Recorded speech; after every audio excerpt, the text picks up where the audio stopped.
आज का लेसन है पद्धतिपरक अनुसंधान, जिसको हम इंग्लिश में अंग्रेजी में कहते हैं मेथडोलॉजिकल रिसर्च। पद्धतिपरक अनुसंधान, पद्धतिपरक अनुसंधान क्या, आप इसको जानेंगे क्योंकि हम लोगों ने प्रयोगात्मक अनुसंधान पढ़ा। कौन सा अनुसंधान पढ़ा? प्रयोगात्मक अनुसंधान पढ़ा। इससे पहले कौन सा अनुसंधान पढ़ा?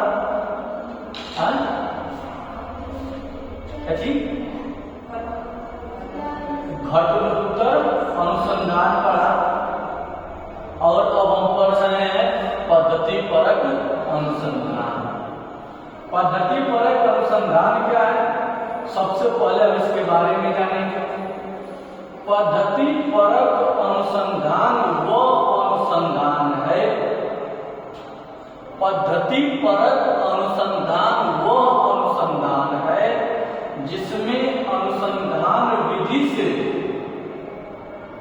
वैज्ञानिक तैयार किया जाता है या वैज्ञानिक बनाया जाता है, उसको पद्धतिपरक अनुसंधान कहते हैं। कोई भी परीक्षा परिभाषा पूछेगा तो बता लेंगे ना। कर्लिंगर साहब उसी परिभाषा को कहते हैं कि पद्धतिपरक अनुसंधान वो अनुसंधान है जिसमें मापन, गणित, सांख्यिकी, प्रदत्त संग्रह का विश्लेषण किया जाता है, उसको पद्धतिपरक अनुसंधान कहते हैं। किसके अनुसार? कर्लिंगर के अनुसार। अब हम आपको लेकर के चलेंगे पद्धतिपरक अनुसंधान व प्रयोगात्मक अनुसंधान में अंतर।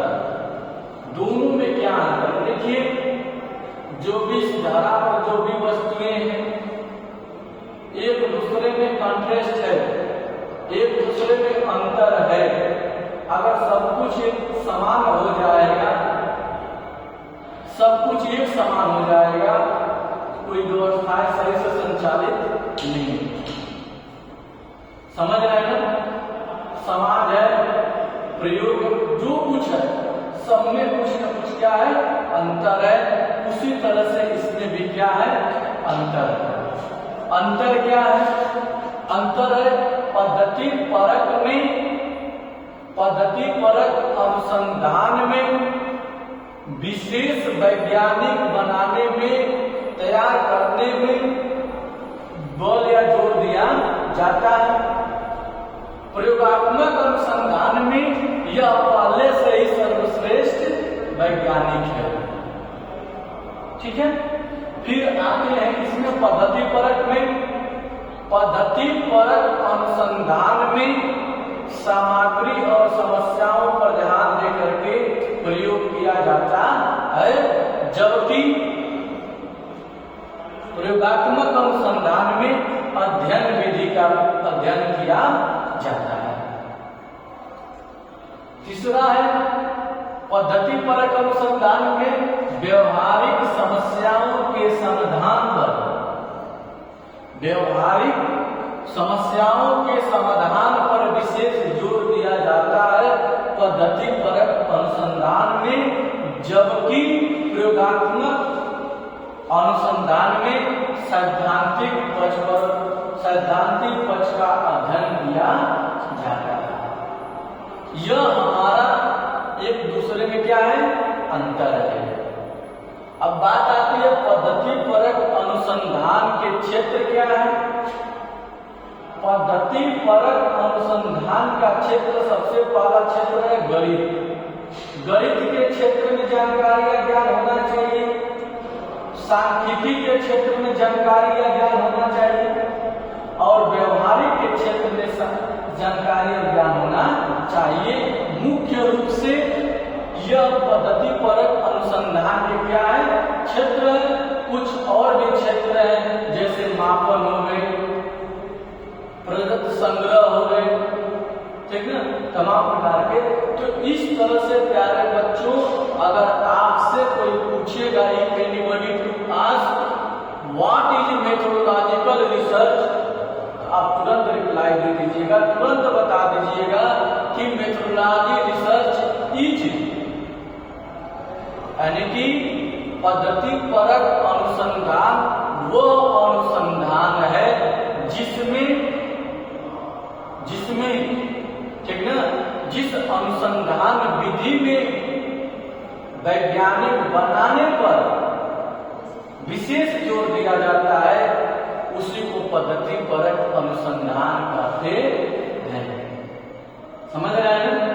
तो इस तरीके से कोई भी आपसे पूछेगा इस चैप्टर के बारे में, क्योंकि हम लोग प्रयोगात्मक पढ़ करके बाहर आ गए, हम लोगों ने घटनोत्तर पढ़ करके आ गए यहाँ, अब हम लोगों ने पढ़ा है पद्धति परक अनुसंधान।